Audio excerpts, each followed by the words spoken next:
balita na ikay mawiwili. So mga par, dahil nga po kasado na ang naging laban ni Ryan Garcia kalaban ng WBC welterweight champion Mario Barrios, nagaganapin sa February 21 sa 2026. Kung saan mga idol, hindi pa nga po nangyayari ang laban. Klaro na ang prediksyon ni Ryan, malakas daw na fighter si Mario Barrios, pero palagay daw nito mas angat ang kanyang skills sa bakbakan bilang isang fighter kontra sa WBC champion. Bukod dito mga idol, nagpredict din sa Ryan Garcia sa magiging future ng welterweight division. Mas lalong pag-uusapan pa daw ulit mga idol ang 147 pounds. Sakaling manalo daw ito kay Mario Barrios at maging WBC champion. Tapos manalo daw si Devin Haney kay Norman para maging WBO champion. Tapos manalo din daw si Manny Pacquiao kay Romero at maging WBE champion. Kapag nangyari daw ito mga idol, sisikat ulit ang division nila. Gusto daw makalaban ni Bagito sa Haney para tapusin ang kanilang bad blood. Tapos unification fight pa daw ang laban. Pero mas interesado daw si Ryan mga idol sa unification fight kay Manny Pacquiao dahil pangarap daw nito makalaban ng Pinoy legend.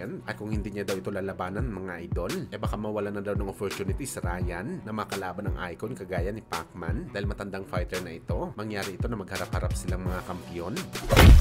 Samantala isang masamang balita naman po mga idol, ang dumating sa WBC Super Lightweight Champion Sobrel Matias, ang tinaguriang Terminator ng boxing sports. Dahil ayon po sa report ng WBC mga idol, in-inform daw sila ng Voluntary Anti-Doping Agency UBADA na nakitaan nila ng bawal na gamot sa sistema ni Matias. Hindi pa sinabi mga idol kung ano ang bawal na gamot, pero ibabalita daw ito kapag naplansya na ang lahat. Well, alam nyo naman mga idol, kapag nagpositibo sa bawal na gamot ang isang kampiyon, matik tatanggalan talaga ito ng titulo kapag napatunayan na meron itong sala. Pero ang mas matindi sa lahat mga idol, ang negative feedback para kay Sobrel Matias na galing sa mga boxing fans. Sa mga hindi po kasi nakakilala mga idol kay Matias, siya po ang boxer na kinikilala na Terminator dahil sa lakas na taglay nito sa bakbakan. Sa 23 na panalo nito mga idol, 22 talaga ang kanyang na-knockout. At ang isa dito mga idol, sa kasamaang palad binawian ng buhay matapos makatanggap ng matinding punishment galing kay Matias. Sigurado tayo mga idol, marami na magdududa sa kakayahan ni Matias bilang isang fighter.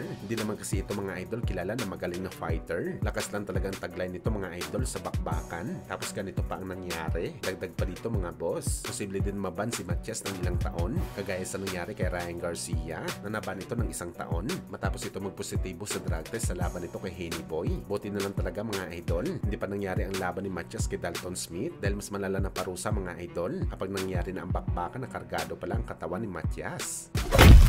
Sa kabilang banda naman mga idol, kung tinawag nga po dati ni General Casimero na isang Japanese turtle si Naoya Inoue, ilang taon pa lang ang nakalipas, kung saan tila binalik naman mga idol ni Jack Tepora sa angas ng Pinas ang sinabi nito kay Inoue dahil tinawag nito mga idol si Casimero na isang Filipino turtle at meron pang edited na imahe ni Casimero mga idol na parang pagong, marahil mga idol dahil ito sa pagkatalo ni Casimero kay Kamida na ginanap sa Kyrgyzstan noong nakaraang buwan, kung saan nagpakita si Alas mga idol na mabagal na galawan kaya ito na upset sa laban sa Hapones.